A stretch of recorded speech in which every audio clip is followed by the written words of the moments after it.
the media is really working my nerves this week. In the aftermath of these two shootings, I really thought that we would just be talking gun control and, of course, the usual orange man bad. But they have been working around the clock to amplify white supremacy, to make it seem like it has somehow infiltrated every aspect of mainstream American culture. Like it's within the ranks of the Republican Party, and all these white people all of a sudden feel emboldened to just hate minorities. Listen to me, okay? This is the biggest lie maybe ever told in my life. I was listening to Ben Shapiro today, and he talks a lot about how he's targeted by white supremacists. And he often refers to them as the alt-right. I've done that too. A lot of people have most people actually refer to them as the alt-right. And I thought to myself, wait a minute, what about these neo-Nazis and white supremacists are right-wing, right? Right-wing is Republican, conservative, libertarian, right? Okay. Well, what do they believe in? What do we as conservatives believe in? The Constitution, freedom, liberty, individuality, personal responsibility, and judge people by the content of their character, not by their gender, their skin color, their sexual orientation, nothing. Judge them by who they are as a person.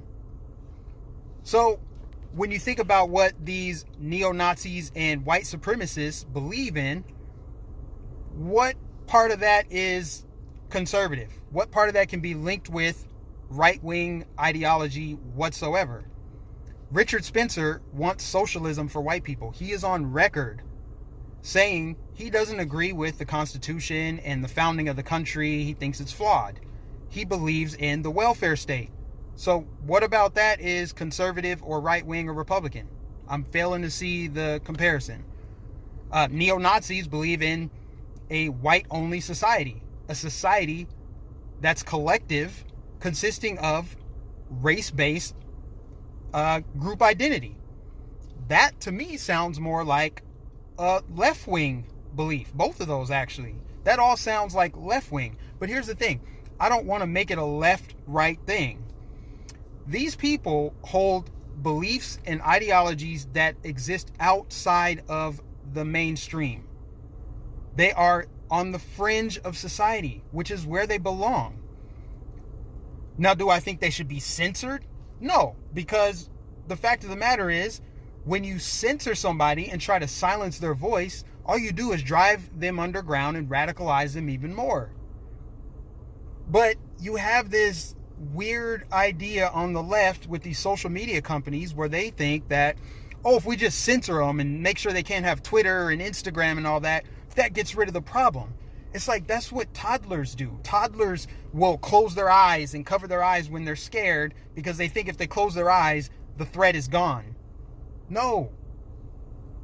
These people are on the outside of society, but let them talk so that their beliefs can be challenged and shut down.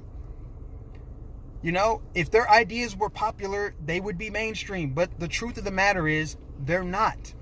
And I, for one, am going to stop referring to them as alt-right because it's a lie. It's false. They are not alt-right. They're just on the outskirts of mainstream American society, period. They're not right. They're not left. They're just outsiders. So the media trying to use them as a straw man to paint all conservatives, all people who have a conservative leaning, is the biggest gaslighting tactic ever. They're trying to convince the American public that America is somehow more racist now than it was when Obama was in office. We had a black president for 8 years. He was elected twice.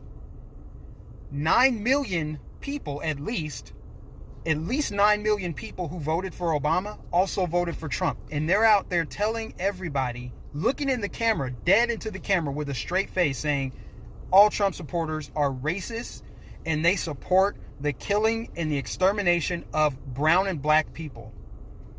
They're looking you in the eyes and telling you that. This is what they're doing to insult your intelligence. That America is more racist now than it ever was. That's pretty much what they're saying. How is that even close to possible? How is that possible?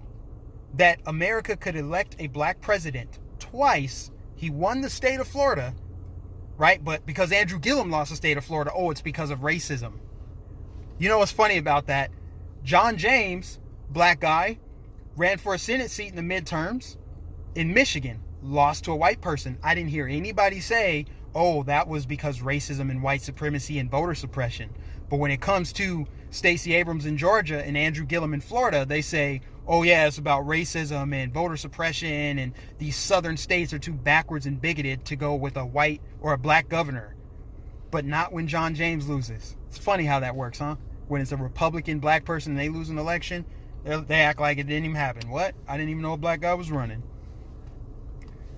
So you see what they're doing. Most people who are paying attention should be able to see through this easily.